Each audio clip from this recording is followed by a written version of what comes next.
Hey everybody. So I went to the Facebook meeting today. There was about 200 or 300 people there. It was huge.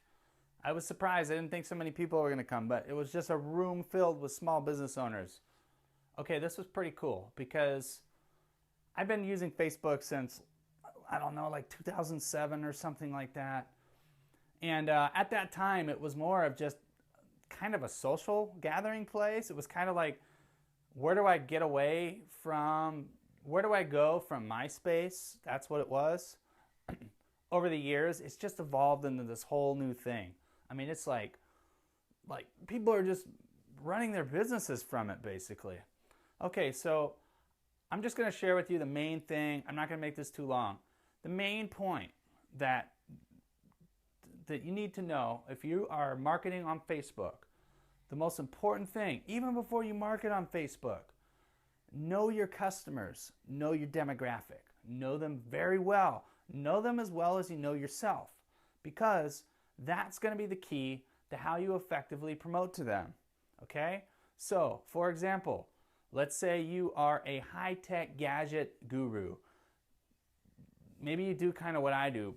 I don't spend enough time on the social networks because I'm like the mechanic who never gets to work on his own car. I'm always fixing everybody else's stuff and doing everybody else's work online, right? Okay, so let's say you're a super high-tech gadget guru, and let's say that you have a new tip or a new thing that you come across every day. Let's say you come across this thing every day.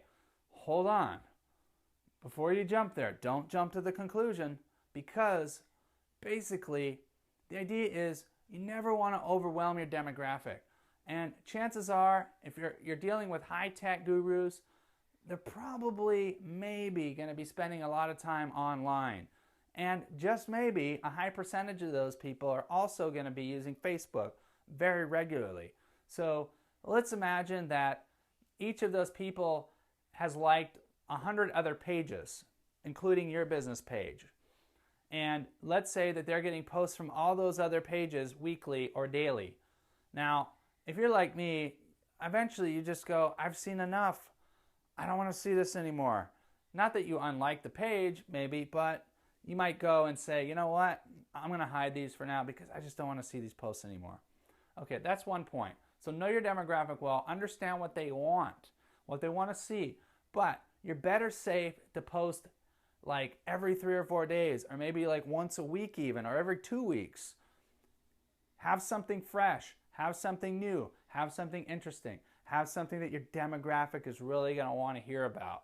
Okay? So keep that in mind. And you might need to test the water a little bit. You might need to mess around a little bit with your demographic, but you're going to know based on the amount of likes, if you're doing paid advertising or not, whatever way you're doing it, you're going to know how involved and how interested your demographic is based on the interaction you get from your posts. That's the simplicity of it. So now, let's say you only have 10 followers and you put up a post every week. Well, maybe you're not going to get a lot of likes just because there's such a small amount of people you're dealing with.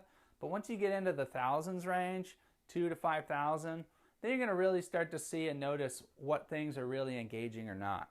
So that's one of the main things I've learned over the years working with Facebook. And today, I got to speak with several different business owners who verified that is exactly what they're doing. So I feel pretty proud of myself that I was kind of doing it right for my clients all along.